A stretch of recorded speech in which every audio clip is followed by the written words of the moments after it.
students, I welcome you all in the new video of Haryana EduSet telecast. Myself Archana Arora, PGT Chemistry from GHS Rai Sonipat, that is it, Block Rai and District Sonipat. Students, we were dealing with alcohols, phenols and ethers of class 12th chemistry from the last few videos. Now we are starting the part 4 of this chapter. The topics we have covered in last video are nomenclature of phenols, alcohols already we have done in part 1, part 2 में हमने nomenclature of phenols किया, structure of phenols किया, preparation of phenols किया, and then physical properties of alcohols and phenols किया, and then इससे next video में हमने chemical properties of phenols किया. और अब जो हम टॉपिक्स इस वीडियो में करने वाले हैं वो है nomenclature of ethers, structure of ethers, then preparation of ethers, then physical properties of ethers and finally chemical properties of ethers. Students, first of all we will deal with the nomenclature of ethers. और nomenclature of ethers में जाने पर भी हम सबसे पहले बात करेंगे कॉमन नेमिंग की. कॉमन नेमिंग में बच्चों हमें सबसे पहले नेमिंग करने का जो तरीका होता है वो क्या होता है, हम सबसे पहले एल्काइल या एराइल जो भी होते हैं उनका नाम देते हैं, उसके बाद जस्ट लास्ट में ईथर लगा देते हैं. जैसे कि इस एग्जांपल से की हम बात करें तो यहाँ दो मिथाइल है, दोनों तरफ ईथर ग्रुप के दोनों तरफ आर और आर होता है. दोनों जो एल्काइल ग्रुप्स हैं वो सिमिलर भी हो सकते हैं और डिसिमिलर भी हो सकते हैं. तो यहाँ पर जैसे सिमिलर एल्काइल ग्रुप्स हैं तो हमने डाइमिथाइल ईथर नाम दे दिया. नेक्स्ट हम एक एग्जांपल ऐसा लेते हैं जिसमें एल्काइल ग्रुप्स आर डिफरेंट. तो देखिए एक तरफ मिथाइल है और दूसरी तरफ इथाइल, तो हमने इसका नाम दे दिया इथाइल मिथाइल ईथर. यहाँ ध्यान रखने वाली बात ये है बच्चों कि जो एल्काइल का नाम देते हैं वो अल्फाबेटिकल ऑर्डर में देते हैं. इसके बाद हम अगर बात करें एरोमेटिक रिंग पर आ जाते हैं तो एक तरफ ईथर ग्रुप के एक तरफ है फिनाइल रिंग, बेंजीन रिंग या और दूसरी तरफ है मिथाइल रिंग.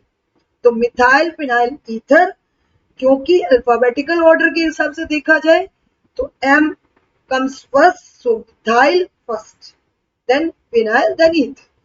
इसी को ही इजी लैंग्वेज में हम बोलते हैं एनिसो. देन हम बात करते हैं जहां पर हमने मिथाइल की जगह इथाइल लगा दिया है, then this goes to ethyl phenyl ether और इसका दूसरा नाम होता है पेनिटोन. नेक्स्ट हम ईथर ग्रुप के अगर दोनों तरफ बेंजीन रिंग लगा देते हैं तो हम इसे नाम देंगे डाइफिनाइल ईथर. नाउ थोड़ा सा कॉम्प्लेक्स करते हैं एग्जांपल्स को. और यहाँ देखिए जो ईथर ग्रुप है उसकी तरफ एक तरफ बहुत सिंपल सा मिथाइल ग्रुप अटैच्ड है और दूसरी तरफ आइसोप्रोपाइल ग्रुप अटैच्ड है, तो इसीलिए इसका नाम पड़ा मिथाइल आइसोप्रोपाइल ईथर. नेक्स्ट देखिए बेंजीन रिंग पर एक तरफ है प्रोपाइल अटैच्ड और दूसरी तरफ है फिनाइल अटैच्ड. दोनों ही पी से कनेक्ट होते हैं बट एच और आर अगर सेकंड लेटर की तरफ देख लिया जाए तो एच और आर देखें हम तो फिनाइल पहले आएगा, प्रोपाइल बाद में आएगा और इसलिए फिनाइल प्रोपाइल ईथर इसका नाम. अब सेम जो एग्जांपल्स को लेकर के हम उनकी आयुपैक नेमिंग की तरफ आगे बढ़ते हैं. आयुपैक नेमिंग में बात करें हम तो सबसे पहले मैं एग्जांपल लूंगी बहुत सिंपल वाला डाई, जो हमने पहले एग्जांपल लिया उसी को ही. यहाँ पर हमने क्या करना होता है स्टूडेंट्स, हमने बात करनी होती है दोनों एल्काइल ग्रुप्स में से एक एल्काइल ग्रुप को हम, जो छोटा वाला एल्काइल ग्रुप होता है तो एक हो सकता है बड़ा हो और एक छोटा हो. यहाँ तो दोनों सिमिलर है बट अगर हम एल्काइल ग्रुप्स की बात करते हैं और दोनों डिसिमिलर होते हैं तो जो छोटा वाला एल्काइल ग्रुप है उसके साथ हम ऑक्सी लगा देते हैं और बड़े वाले एल्काइल ग्रुप को एज अ मेन चेन ले लेते हैं. तो मिथॉक्सी मीथेन इसका नाम हो जाए. यहाँ पर आप देखें तो यहाँ पर smaller alkyl group is methyl and bigger one is ethyl, so smaller one के साथ हम ऑक्सी लगा देंगे, मिथॉक्सी इथेन। नेक्स्ट की तरफ हम बढ़ते हैं, तो मिथॉक्सी बेंजीन, क्योंकि benzene is bigger than methyl group, इसलिए मिथॉक्सी बेंजीन। यहाँ पर बात करें तो इथॉक्सी बेंजीन सिमिलर वे में, और वही एनिसोल नाम भी बोलते हैं इसको। नेक्स्ट अगर हम बात करें इस एग्जांपल की, तो देखिए यहाँ पर हम इस तरह का जब एग्जांपल होगा तो आईयूपैक नेमिंग में आपको एक पेरेंट चेन बनानी पड़ेगी, नंबरिंग देनी पड़ेगी। तो 1 2 3 हमने नाम दिया, 2 पोजीशन पर आपको क्या दिखाई दे रहा है, यहाँ पर मिथॉक्सी दिखाई दे रहा है, तो 2 मिथॉक्सी, 3 कार्बन एटम की चेन है तो प्रोपेन। इसके बाद बात करते हैं हम एक और एग्जांपल की, तो यहाँ पर हम नंबरिंग दे देते हैं 1 और 2 पोजीशन, 1 पोजीशन पर भी मिथॉक्सी अटैच्ड है और 2 पोजीशन में मिथॉक्सी अटैच्ड है, तो 1 2 डाइमिथॉक्सी, और पेरेंट चेन 2 कार्बन की है इसीलिए इथेन। नेक्स्ट देख लीजिए, साइक्लोहेक्सेन के साथ अटैच्ड है, नंबरिंग हमने दे दी है, और देखिए 1 पोजीशन पर मिथाइल भी अटैच्ड है और 2 पोजीशन पर मिथॉक्सी अटैच्ड है। नेक्स्ट 1 पोजीशन पर 2 मिथाइल अटैच्ड है, तो 2 मिथॉक्सी, 2 पोजीशन में मिथॉक्सी है तो 2 मिथॉक्सी, 1 पोजीशन पर 2 मिथाइल होने की वजह से 1 मिथाइल अटैच होने की वजह से 1 डाइमिथाइल साइक्लोहेक्सेन पेरेंट चेन। अब हम बढ़ते हैं स्ट्रक्चर की तरफ, तो स्ट्रक्चर ऑफ ईथर्स जो आपको जैसे कि पता है कि ऑक्सीजन के दोनों तरफ एल्काइल ग्रुप अटैच होता है, और अगर मैं बात करूं उसके स्ट्रक्चर में कुछ खास बातों की, तो बॉन्ड एंगल जो है वो उसका slightly greater than the tetrahedral angle होता है। क्यों होता है, देखिए यहाँ पर 2 बॉन्ड पेयर्स होते हैं, ऑक्सीजन की सराउंडिंग में अगर हम देखें तो 2 बॉन्ड पेयर्स होते हैं और 2 लोन पेयर्स होते हैं, तो ये चारों मिलकर के एक टेट्राहेड्रल कंसेप्ट बना लेते हैं। बट क्योंकि दोनों तरफ बल्कि एल्काइल ग्रुप होने की वजह से कहीं ना कहीं एक रिपल्सिव फोर्स भी एग्जिस्ट करता है यहाँ पर, तो बॉन्ड एंगल जो है वो slightly greater than tetrahedral group condition होने के बावजूद भी बॉन्ड एंगल जो है वो थोड़ा सा बड़ा हो जाता है, क्योंकि रिपल्सिव इंटरेक्शन होता है 2 बल्कि आर ग्रुप्स के अंदर, तो इसीलिए बॉन्ड एंगल जो है वो 111.7 डिग्री यहाँ पर होता है, और सीओ बॉन्ड लेंथ जो है वो 141 पिकोमीटर के राउंड होती है। तो इस तरह से इसका स्ट्रक्चर की बात कर ली हमने। नेक्स्ट हम बात करते हैं प्रिपरेशन ऑफ ईथर्स की। प्रिपरेशन जो है ईथर्स की हम 2 तरह से कर सकते हैं, एक तो बाय डिहाइड्रेशन ऑफ अल्कोहल्स और दूसरा बहुत ही इंपॉर्टेंट नेम रिएक्शन के लिए विलियमसन ईथर सिंथेसिस। इस नाम में ही लिखा है विलियमसन ईथर सिंथेसिस, ईथर की सिंथेसिस। तो सबसे पहले हम बाय डिहाइड्रेशन ऑफ अल्कोहल्स पे जाते हैं। इसमें अगर हम बात करें तो डिहाइड्रेशन जो है यहाँ पर किसकी प्रेजेंस में होगा, प्रोटिक एसिड्स की प्रेजेंस में होगा, जैसे कि सल्फ्यूरिक एसिड और phosphoric acid. Sulphuric acid at 443 kelvin alcohol जो है वो क्या बना देते हैं, यहाँ पर जो कंडीशंस है वो थोड़ी सी डिफरेंट होती है, थोड़ी सी डिफरेंट कंडीशंस होते ही जो मेन प्रोडक्ट है वो डिफरेंट हो जाता है। तो मैं पहले कंडीशंस की बात करती हूँ। 443 केल्विन पर जो है अल्कोहल जो है वो डिहाइड्रेट होगा द प्रेजेंस ऑफ एसिड और वो एल्कीन बना देगा। बट अगर हम थोड़ा टेम्परेचर कम रखें, दैट मींस 413 केल्विन तक रखें, तो अल्कोहल जो है वो ईथर में कन्वर्ट हो जाएगा, जैसे कि आपको दिखाई दे रहा है। एग्जांपल मैंने आपके सामने प्रेजेंट किया है। इथेनॉल जब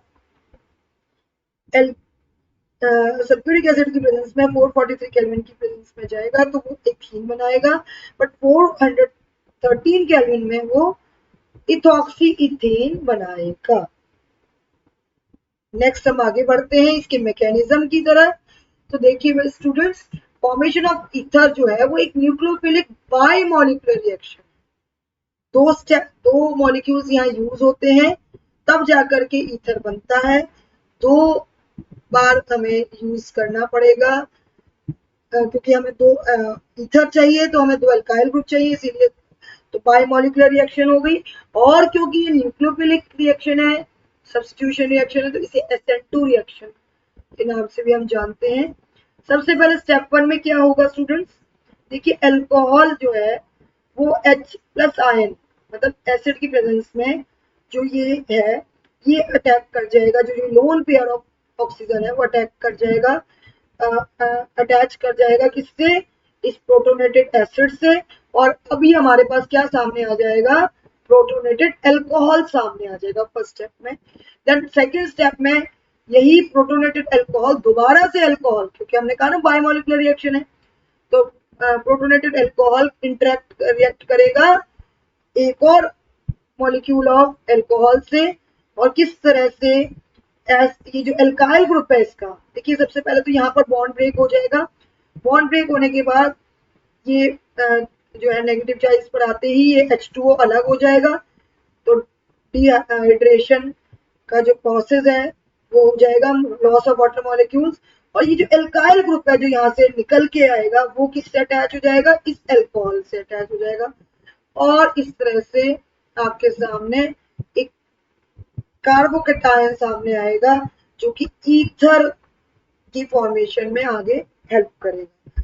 अगेन यहाँ पर क्योंकि एसिड यहाँ पर एज अ कैटलिस्ट यूज हो रहा है, तो एज यहाँ पर बॉन्ड ब्रेक कर जाएगा। यहाँ पर ये जो प्रोटोनेटेड ईथर बना था हमारे पास, this was the protonated ether, और प्रोटोनेटेड ईथर में से H जो है वो बॉन्ड ब्रेक करके इस तरह से माइनस H प्लस आयन हो जाएंगे, और इस तरह से इथॉक्सीथीन आपके सामने आ जाएगा थर्ड स्टेप। अब हम कुछ इसके बारे में डिस्कस कर लेते हैं जो ये रिएक्शन हुई है। तो मैं ये कहना चाहूंगी आपको कि जो प्राइमरी अल्कोहल होते हैं वो डिहाइड्रेशन करने के बाद मेजर प्रोडक्ट जो देते हैं वो क्या देते हैं, ईथर देते हैं, which is suitable for the preparation of ethers having primary alkyl groups only। मतलब अगर हम प्राइमरी अल्काइल ग्रुप्स अगर लेते हैं तो वो ईथर बनाने में हेल्प करते हैं, बहुत ज्यादा सुटेबल होते हैं। पर suitable for the preparation of ethers having primary alkyl groups only and the conditions will be alkyl group should be unhindered. कोई ऐसे वाले अल्काइल ग्रुप नहीं होने चाहिए जिसमें कोई इश्यू आए। टेम्परेचर शुड बी लो, और टेम्परेचर जो है वो हमने कम रखना है क्योंकि हमें 413 केल्विन पर ही ईथर प्राप्त होता है। थोड़ा सा टेम्परेचर बढ़ाते ही एल्कीन की तरफ हम प्रोसीड कर जाते हैं। और एक और बात ध्यान रखने वाली, अगर 1 डिग्री अल्कोहल नहीं होता है, 2 डिग्री या 3 डिग्री अल्कोहल होता है, तो that will also give the major product as alkene. तो kindly consider this, temperature should be low and 1 degree alcohol should be there, मतलब 1 degree alkyl groups should be there so that हमारा जो है alkene हमारे पास ether. अब ये alkyl groups जो है दोनों ही जो रिएक्टेंट है उनमें सिमिलर भी हो सकते हैं और डिसिमिलर भी हो सकते हैं। और इनको रिएक्ट करने के बाद क्या हमारे सामने आएगा, यहाँ से सोडियम निकल जाएगा, यहाँ से X मतलब हैलाइड ग्रुप निकल जाएगा, और ROR डैश हमारे सामने आ जाए। अब इसके मैकेनिज्म की बात अगर हम करें तो देखिए 2-मिथाइल प्रोपोक्साइड अगेन SN2 रिएक्शन, और एक हमने ले लिया है मिथाइल ब्रोमाइड। अब ये क्या कर रहा है स्टूडेंट्स, देखिए वही सेम Na बाहर निकल गया, Br बाहर निकल गया, ये ऑक्सीजन ने इस, क्योंकि ये नेगेटिव चार्ज है, और जब हम एल्काइल ब्रोमाइड की बात करते हैं तो उस पर एल्काइल ग्रुप पे स्लाइटली पॉजिटिव चार्ज आता है, ब्रोमाइड ग्रुप पे ब्रोमीन पर स्लाइटली नेगेटिव चार्ज आता है। तो ये स्लाइटली पॉजिटिव चार्ज जो है वो इस ऑक्सीजन के साथ रिएक्ट कर जाता है, ट्रैक कर देता है, और सोडियम जो है वो ब्रोमीन के साथ काम कर जाता है। तो इस तरह से ईथर बड़ी आसानी से हमारे सामने। अब हम अगर इसमें बात करें कि in case of secondary and tertiary alkyl halides, जब हम सेकेंडरी और टर्शियरी अल्काइल हैलाइड्स लेते हैं तो एलिमिनेशन ज्यादा डोमिनेट कर जाता है ओवर सब्स्टिट्यूशन। सब्स्टिट्यूट होने की जगह एलिमिनेट हो जाते हैं प्रोडक्ट्स। तो उस समय पर ईथर ना सामने आकर के क्या बन जाता है, एल्कीन सामने आता है। तो टर्शियरी अल्काइल हैलाइड अगर हम लेंगे, मतलब अगर हम देखिए लास्ट स्लाइड में हमने टर्शियरी एल्कोक्साइड लिया था और एल्काइल हैलाइड लिया था। पर अगर हम अगली स्लाइड की बात करें तो यहाँ पर टर्शरी हैलाइड ले रहे हैं और सोडियम एल्कोक्साइड ले रहे हैं, सिंपल वाला प्राइमरी वाला। तो ऐसे में अगर हम लेते हैं तो एल्कीन सामने आएगा और साथ में कुछ बाय प्रोडक्ट्स आएंगे, अल्कोहल और सोडियम ब्रोमाइड। बट जो हमारा मेजर प्रोडक्ट है जो हम चाहते हैं वो सामने नहीं है। तो इसलिए ध्यान रखने वाली बात यह है कि अगर इस तरह की कंडीशन आए तो आपने टर्शरी एल्कोक्साइड लेना है और बड़ा ग्रुप जो है वो एल्कोक्साइड ग्रुप के साथ होना चाहिए और सिंपल जो ग्रुप है वो हैलाइड ग्रुप के साथ होना चाहिए। यहाँ ध्यान रखने वाली बात यह है कि CH3ONA जो है वो एक बहुत स्ट्रॉन्ग बेस है जिसकी वजह से एलिमिनेशन काम करता है और सब्स्टिट्यूशन नहीं हो पाता है। यहाँ से एलिमिनेट हो जाता है प्रोडक्ट्स और हमारे पास जो निकल के आता है वो एल्कीन आता है। बेस होने की वजह से, स्ट्रॉन्ग बेस होने की वजह से एलिमिनेशन काम करेगा, सब्स्टिट्यूशन काम नहीं करेगा। मैं बार बार बोल रही हूँ। इसके बाद अगर हम फिनॉल्स की बात करते हैं तो फिनॉल्स में are also converted to ethers by this method. इसमें हम फिनॉल से सोडियम हाइड्रोक्साइड की प्रेजेंस में काम करेंगे। तो हमारे साथ क्या होगा, हम सबसे पहले तो H जो है वो रिप्लेस कर देगा और सोडियम फिनॉक्साइड बना लेगा। सोडियम फिनॉक्साइड फिर से एल्काइल हैलाइड के साथ रिएक्ट करेगा। तो देखिए वही negative charge goes to alkyl group, positive alkyl group, and positive sodium goes to negative halide group। तो इस तरह से OR फिनाइल जो बेंजीन लेंगे उसके साथ OR अटैच हो जाएगा और NaX करके इस तरह से सामने आ जाएगा और इस तरह से ईथर आपके बन जाएंगे। अब हम बात करते हैं फिजिकल प्रॉपर्टीज ऑफ ईथर्स की। तो स्टूडेंट्स यहाँ ध्यान रखने वाली बात यह है कि ईथर्स के अंदर आपको दिखाई दे रहा है जैसे कि पोलैरिटी तो होती है, they have net dipole moments, but वो डाइपोल मोमेंट जो है वो इतना ज्यादा स्ट्रॉन्ग नहीं होता। पोलैरिटी जो है वो इतनी ज्यादा स्ट्रॉन्ग नहीं होती, काफी वीक होती है, जिसकी वजह से alkenes and ethers of comparable molecular masses have similar boiling points पे ज्यादा कोई असर नहीं पड़ता। आप देख सकते हैं इस एग्जांपल्स के थ्रू डाटा को कैलकुलेट कर सकते हैं।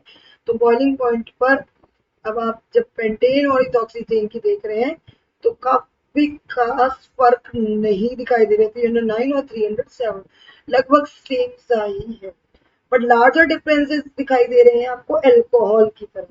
क्यों? क्योंकि यहाँ पर हाइड्रोजन बॉन्डिंग की प्रेजेंस होती है। इसी तरह से अगर हम बात करें सॉल्युबिलिटी की तो ईथर जो है वो सॉल्युबल होते हैं पानी में, again due to the presence of hydrogen bond. अब हम बात करते हैं केमिकल प्रॉपर्टीज की, और केमिकल प्रॉपर्टीज में हम अगर हम बात करें तो सबसे पहले केमिकल प्रॉपर्टीज में हमें ईथर को लेना है और ईथर में कहा क्या टूटना है, CO बॉन्ड टूटना है। दोनों तरफ से ही एल्काइल ग्रुप है तो कहीं ना कहीं जो बॉन्ड की ब्रेकेज होगी वो कहाँ होगी, कार्बन और ऑक्सीजन के बीच में।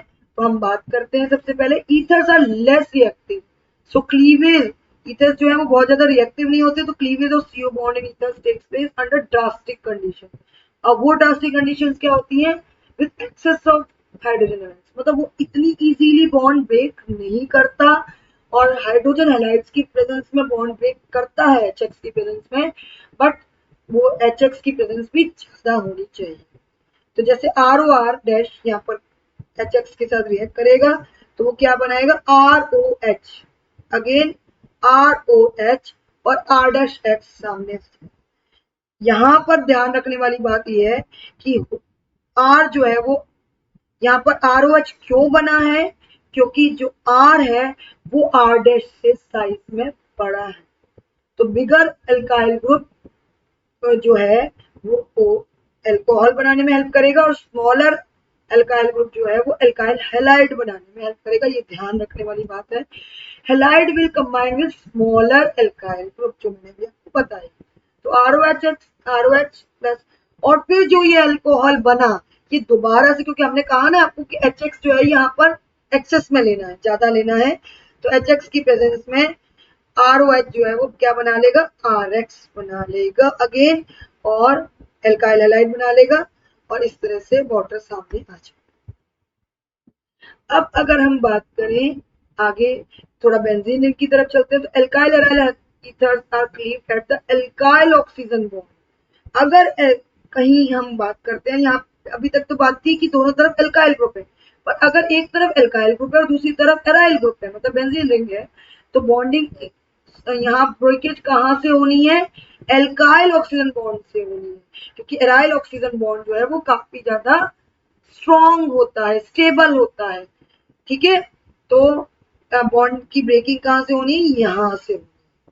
तो HX की प्रेजेंस में अगेन सबसे पहले तो प्रोटोनेटेड या ऑक्सोनियम आयन हम कह सकते हैं बनेगा, एल्काइल फिनाइल ऑक्सोनियम आयन बन जाएगा, H जब जुड़ जाएगा इससे, और इस तरह से जब वो दोबारा से ब्रेक होगा तो इसमें आ जाएगा OH, फिनॉल एल्काइल ग्रुप के साथ OH जुड़ जाएगा जिसे हम फिनॉल कहते हैं, और एल्काइल हैलाइड अलग हो जाएगा।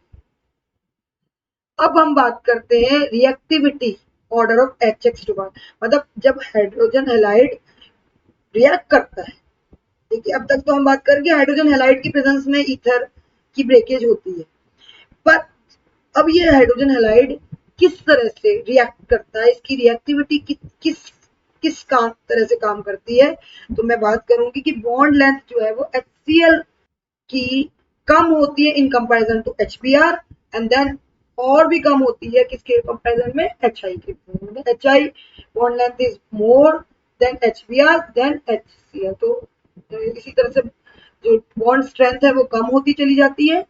तो इसीलिए जो रिएक्टिविटी जो है इसी को ध्यान में रखते हुए हम कहेंगे कि reactive HI bond is more stronger reactive towards ether breakage than HBr than HCl। तो आगे हम HI को ही लेकर के काम करेंगे, मैकेनिज्म में हम देखते हैं कि सबसे पहला स्टेप क्या होता है इसी रिएक्शन का, और क्योंकि HI is more reactive towards ether के जो CO बॉन्ड के ब्रेकेज में, इसलिए हम HI को ही एग्जांपल में लेकर के चल रहे हैं। और हाइड्रोजन आयोडाइड को, तो मिथॉक्सी इथेन की प्रेजेंस में देखिए क्या होगा, ये जो ऑक्सीजन का जो लोन पेयर है ये किससे इंटरेक्ट करेगा, वही पॉजिटिव चार्ज ऑफ एल्काइल जो स्लाइटली पॉजिटिव चार्ज HI में से H पर एग्जिस्ट करता है, वो उसके साथ इंटरेक्ट करके प्रोटोनेटेड बना लेगा, देन आयोडाइड आयन बाहर निकल जाएगा फर्स्ट स्टेप में, देन सेकेंड स्टेप में फिर आयोडाइड आयन इससे इंटरेक्ट करेगा अपोजिट साइड से, और किसको अटैक करेगा, दूसरे वाले एल्काइल ग्रुप को, स्मॉलर एल्काइल ग्रुप को अटैक करेगा, और वो क्या बना लेगा, मिथाइल आयोडाइड बना लेगा, और इस तरह से जो है वो बॉन्ड ब्रेकेज यहाँ से भी हो जाएगी। ये I माइनस जो है वो इस तरफ पहुंच जाएगा, ये बॉन्ड यहाँ पर ब्रेक जब शिफ्ट होगा तो CH3 प्लस चार्ज आ जाएगा, CH3 प्लस चार्ज और I माइनस चार्ज मिलकर के मिथाइल हाइड्राइड बना देंगे। यहाँ पर ये जो बॉन्ड ब्रेक होने के बाद यहाँ पर जो है वो प्लस चार्ज खत्म हो जाएगा, और इस तरह से इथेनॉल सामने आ जाएगा। थर्ड स्टेप में क्या होगा, जो इथेनॉल है वो अनदर मॉलिक्यूल ऑफ HI से रिएक्ट करेगा, अगेन वही प्रोसेस की जो लोन पेयर ऑफ ऑक्सीजन है वो H प्लस से रिएक्ट करेंगे, अगेन प्रोटोनेटेड इथेनॉल बनेगा, प्रोटोनेटेड इथेनॉल बनने से नेगेटिव चार्ज आयोडाइड जो है वो बाहर निकल जाएगा, आयोडाइड अगेन इसी से अगले स्टेप में आयोडाइड आयन इसको अटैक करेगा, और क्या हो जाएगा, यहाँ पर एल्काइल ग्रुप पर अटैक करेगा, और इस तरह से यहाँ से बॉन्ड ब्रेक होकर के H2 अलग हो जाएगा और इथाइल आयोडाइड अलग हो जाएगा। इस तरह से तो when one of the alkyl group is a tertiary group, जब दोनों में से एक अगर टर्शियरी है, मतलब ईथर में से हो सकता है एक साइड पर टर्शियरी और एक तरफ पर प्राइमरी हो, the halide form is a tertiary, जो हैलाइड बनेगा वो टर्शियरी हैलाइड बनेगा इंस्टेड ऑफ एल्कोहल, और एल्कोहल जो है वो प्राइमरी एल्कोहल बनेगा। तो in step 2 of the reaction इसमें किस तरह से मैकेनिज्म होगा, जो सेकंड स्टेप था ना उस रिएक्शन का, पहले वाले रिएक्शन में जो हमने मैकेनिज्म में बताया, सेकंड स्टेप जो है रिएक्शन का, वहां पर जो लीविंग ग्रुप है, वो जो CH3 ग्रुप लीव कर रहा था, वो CH3OH बना जाएगा, क्योंकि जो कार्बोकेटायन है वो आप सभी को पता है कि tertiary carbocation are more stable than primary carbocation. तो इसीलिए यहाँ पर SN1 मैकेनिज्म को फॉलो करते हुए टर्शियरी आयोडाइड हमारे सामने आएगा। अब हम बात करते हैं इलेक्ट्रोफिलिक सब्स्टिट्यूशन की। तो ये जो है वो हमेशा ऑर्थो और पैरा पोजीशन पर होता है। अगेन सेम वही प्रोसेस इलेक्ट्रोफिलिक सब्स्टिट्यूशन में। देखो क्या होता है, यहाँ पर बॉन्ड ब्रेकेज हो जाता है, ये बॉन्ड जो है वो ब्रेक होकर के यहाँ आ रहा है, और सेम ये वाला बॉन्ड जो है ट्रांसफर होकर के यहाँ आ रहा है। तो ये डीलोकलाइजेशन जो होगा, यहाँ पर डबल बॉन्ड आ गया है। इस तरह से ये जो इलेक्ट्रोफिलिक सब्स्टिट्यूशन को आपको हम एक जनरल केमिकल रिएक्शंस की जो वो देने वाली हूँ मैं, उसमें आपको क्लियरली हम बताएंगे कि इस तरह से ये बॉन्ड शिफ्टिंग होती है, बॉन्ड शिफ्ट हो जाता है, और यहाँ पर इस तरह से डीलोकलाइजेशन और नेगेटिव चार्ज इस तरह से अटैक करता है, और ये हमेशा ऑर्थो और पैरा पोजीशन पर अटैक करता हुआ आपको दिखाई देगा। तो इसीलिए इलेक्ट्रोफिलिक सब्स्टिट्यूशन जो है वो हमेशा ऑर्थो पोजीशन होगा। तो इलेक्ट्रोफिलिक सब्स्टिट्यूशन में हम सबसे पहले बात करेंगे स्टूडेंट्स हेलोजिनेशन की। तो हेलोजिनेशन जो है, जो एनिसोल है, ये जब बेंजीन के साथ OCH3 ग्रुप जुड़ जाता है तो वो एनिसोल कहलाता है। एनिसोल जो है वो undergoes bromination with bromine in ethanoic acid. Bromine और इथेनोइक एसिड की प्रेजेंस में ब्रोमिनेशन होता है, और वो कहां पर अटैक करता है, ऑर्थो और para. Para is more dominating than ortho, 90% yield para की होती है। Even in the absence of iron bromide, यहाँ पर अगर आयरन ब्रोमाइड नहीं भी होगा तब भी काम करेगा। Activation of benzene by methoxy group. ठीक है, तो इस तरह से यहाँ पर आपका इलेक्ट्रोफिलिक सब्स्टिट्यूशन को शो कर रखा है।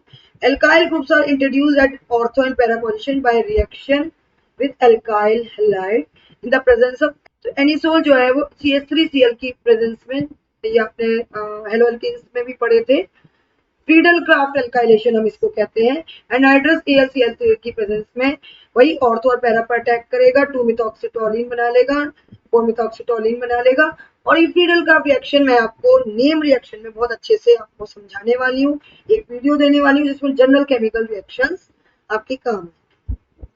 तो इसका मैकेनिज्म देख लेते हैं शॉर्टली फटाफट से।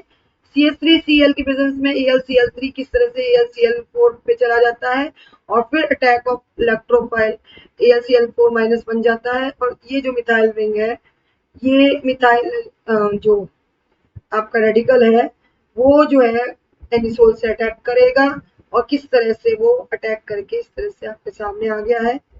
नेक्स्ट स्टेप में वही आपकी पोजीशंस डीलोकलाइज होंगी, positive charge form on cation is delocalized throughout the molecule, वही ऑर्थो पैरा पोजीशन पर, एंड देन वही -H+ होकर के आपका टॉलिन वाला पार्ट आ जाएगा, और प्रोटॉन रिएक्ट विद AlCl जो -H+ हुआ है वो उसके साथ रिएक्ट करके AlCl3 और HCl करके बाहर आ जाएगा, क्योंकि यहाँ पर ये जो काम था वो कैटलिस्ट का था, तो इन्हें बाहर तो निकलना ही है। तो इस तरह से हमारा फ्रीडल क्राफ्ट एसाइलेशन भी होता है, शॉर्टली वो भी मैं आपको डिस्कस कर देती हूँ। एसाइलेशन में यहाँ पर एसाइल ग्रुप अटैच होगा, इथेनॉइल क्लोराइड की प्रेजेंस में होता है, एनहाइड्रस AlCl की प्रेजेंस में। अगेन वही ऑर्थो और पैरा पोजीशन पर COCH3 ग्रुप अटैक कर जाएगा, और इस तरह से मेजर ग्रुप आपका फिर से वही पैरा रहेगा, और माइनर ग्रुप में यहाँ पर आपका ऑर्थो सब्स्टिट्यूटेड ग्रुप आ जाएगा।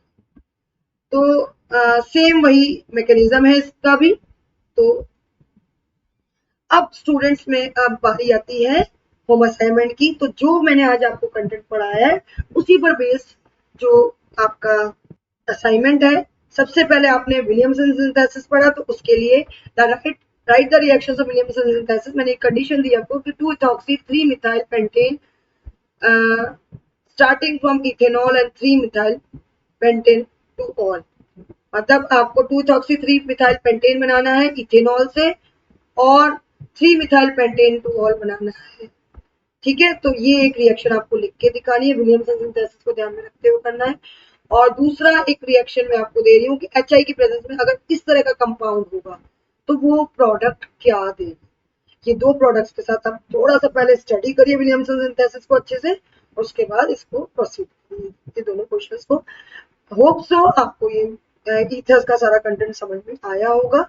आप थोड़ा सा इनको नोट्स बनाइए, प्रैक्टिस करिए, one by one in reactions को लिख के दीजिए, देखिए, और जो कंडीशंस मैंने आपको साथ साथ बताई उनको फॉलो करिए और इनकी अच्छे से प्रैक्टिस करिए, और जो होम असाइनमेंट दिया है उसे भी करिएगा।